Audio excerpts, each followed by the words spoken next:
like a lot more efficient than a normal blue base. And also because of that, you're going to want to, even if you have like 16 drones on a blue base, you want to take those drones to the gold base, just so that, you know, even if you have like 0 drones on the blue base and then fully saturated gold, it'll be better for you.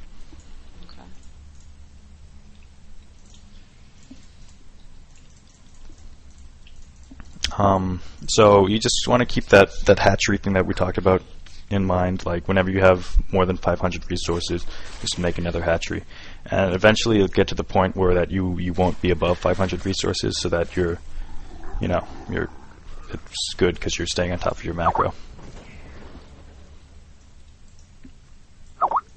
You kind of get stuck on this like all Zergling unit composition, which I do that too. It's pretty effective, but you want to be like teching towards something.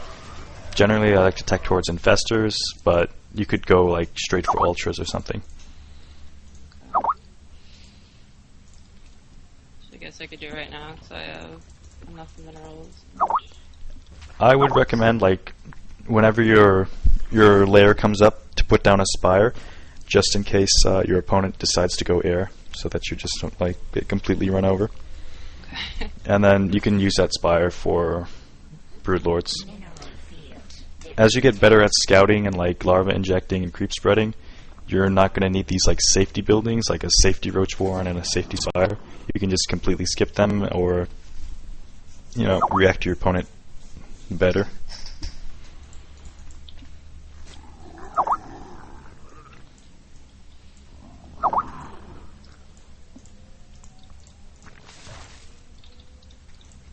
So you'll see this build, it focuses a lot on getting the early expansions, and then it's very heavily upgrade oriented because it's like 18 minutes in the game and you already have 2-2. I'm not sure if that's like normal for you or not, but it's kind of quick. Kind of quick.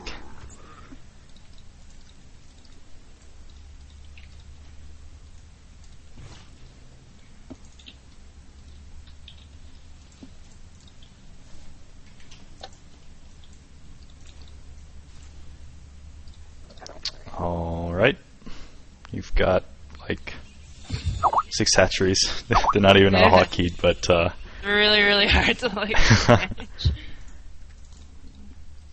So you can just like go out and attack move, you'd probably kill them off. You're like, you've got a huge advantage right now. Okay.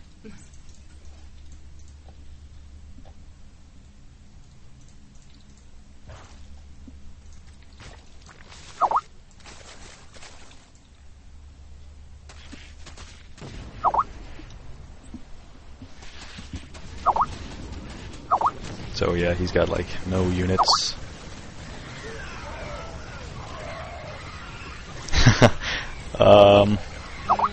Don't worry about positioning. Just during the fights, you want to just be making sure that you have 0 larva, 0 money. You're hitting the injects. So just positioning should be the last thing on your mind. Like even though you're attacking into this ramp, just because you've been hitting your injects and you've been spending your money, you just completely overwhelm your opponent.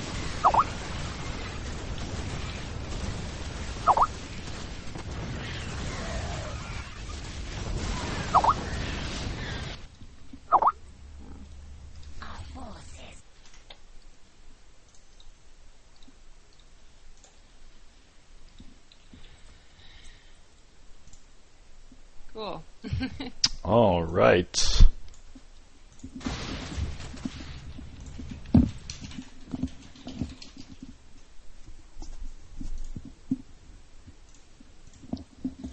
Woo. All right. So that game, it did get a little bit cleaner, but you just gotta keep working on it. So yeah, I know. There are definitely lots of larvae just hanging out. Yep.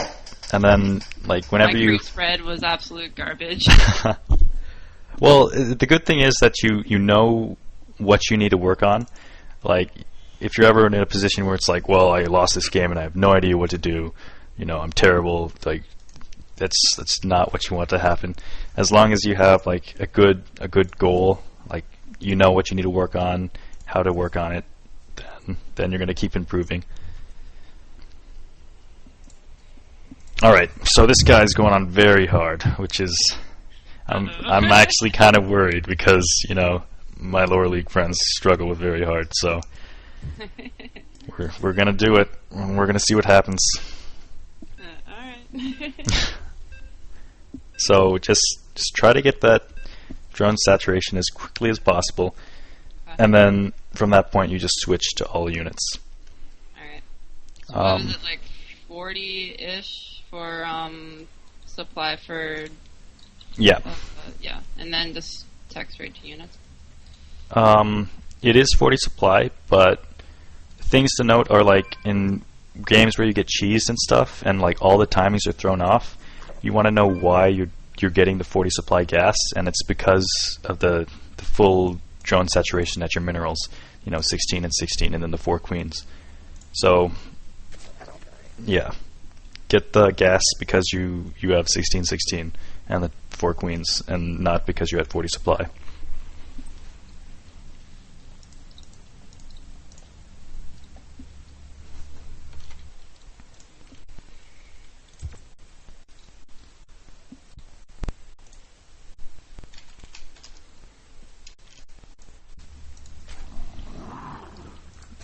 Alright, you've got the larva usage down pretty well. First overlord's going to a good position. Alright. The second overlord's parking above the natural. You're about to hit 14 supply, and this is when you want to scout your opponent's base.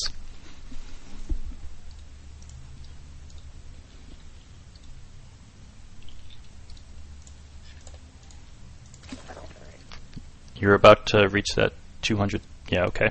The drone's a bit early, but 2-3 seconds. Yeah. It's not a big deal.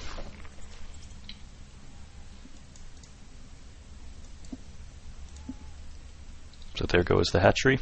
So hatch first is always viable against Terran, even if you're like Code S Korean Pro. It's always going to be good. It's not going to be like an insta lose against a normal build. So you don't have to worry about that.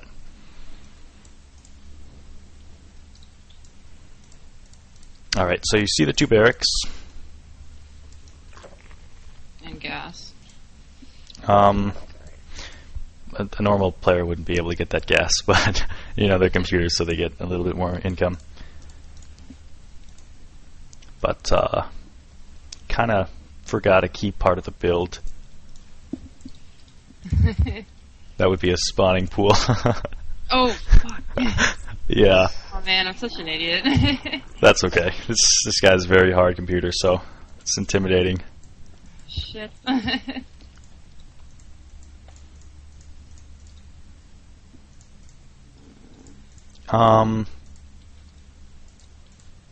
So a hatchery can only support 3 larvae, which basically means if you have 3 larvae at a hatchery, you're not going to be getting any more larvae at a hatchery. You could like wait there an hour, and you're never going to have 4. So you just want to always make sure, even if you can't like keep your larva at 0, just make sure that it's not at 3. And you see a lot of Marines, so at this point you need to decide whether you're going to go like a lot of Zerglings or a lot of Spine Crawlers. I'd recommend a mix, like 2 Spine Crawlers and a few Zerglings as you're getting your queens. Okay. Where would you place the Spine Crawlers? Like, I normally put them in like this area. You want to place the Spine Crawlers so that they're either protecting your mineral line, or your buildings, or like a key point, like a choke. So I would place them like in front of the hatchery, like this one down here. Yeah, the natural hatchery. Okay. Some maps you'll only need 1 spine crawler, like Shakura's Plateau or Shadowed Temple, just because of the layout of the natural. But yeah, that's actually a pretty good positioning for the spine crawlers, because you can always change the positioning by uprooting them anyway. So with your initial Zerglings, you want to get into the habit of taking the watchtowers and placing one outside of your opponent's base.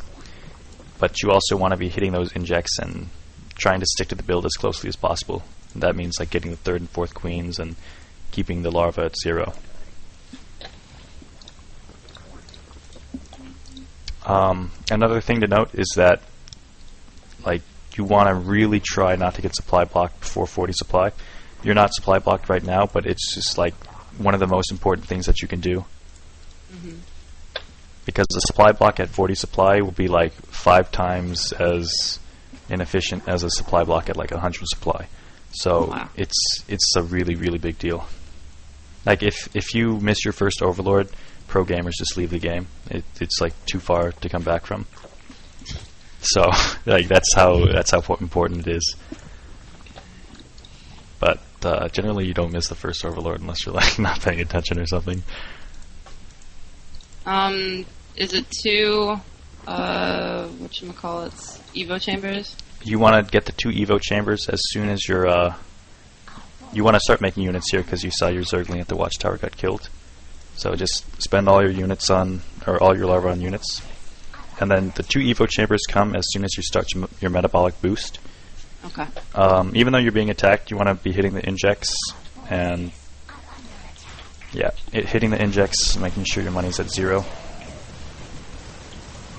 You do have extra queens. Their purpose is to like transfuse the spine crawlers and stuff, but which yeah, that's okay. You can also transfuse your other queens if you want. Yeah. That's okay. So whenever you hold off an attack like this, you just want to reorganize and regroup. So that means like check your gas geysers, make sure you're hitting the injects, resecure the watchtowers, and make sure you have a Ling outside of their base. And then just assess the damage. Like during that attack, you forgot to start the lair, you forgot to do the metabolic boost, and then like the Evo chambers, and your money got high, so you should have started another hatchery. So it's the small things like that, but just as long as you stick to your game plan.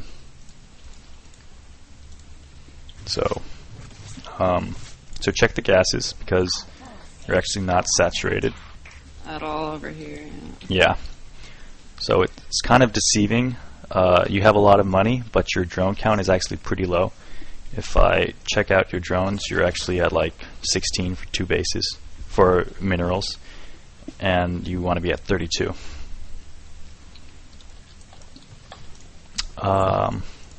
So you start the +1/+1. I would go ahead and get that 3rd hatchery just because your money is really high. And then just be mindful that you should be getting supply blocked, and you should trying to spread the creep as much as possible. You see another poke.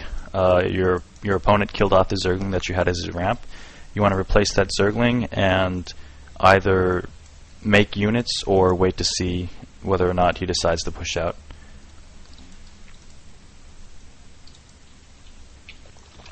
So your drone count is looking pretty good, and you see him pushing out in the middle of the map, so that should be your cue to just immediately spend all of your money, hit all of your injects, and and I'm just supply blocked. well, yeah, that's what I meant by the keeping that leeway of supply, like having like 50 out of 65 supply instead of like 50 out of 55 supply. That way, when they do push out, you can make the units. You forgot to put down the Roach Warren, but that's okay. I think this might be it for me. No, you do have a lot of hatcheries, so as long as you can make the units. I would pull off all of your drones and attack, just because it's better to lose your drones than lose the game.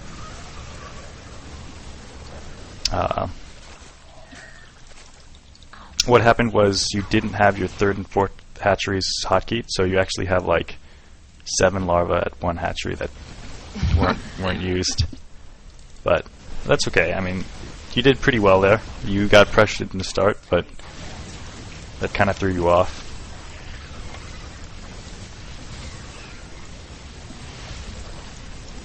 So, yeah, you're kind of dead. Yeah, I think I'm done. That's okay.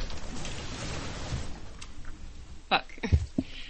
But I mean, I have a feeling if you try to play a very hard computer like an hour ago before we started the session, you'd lose a lot harder than now.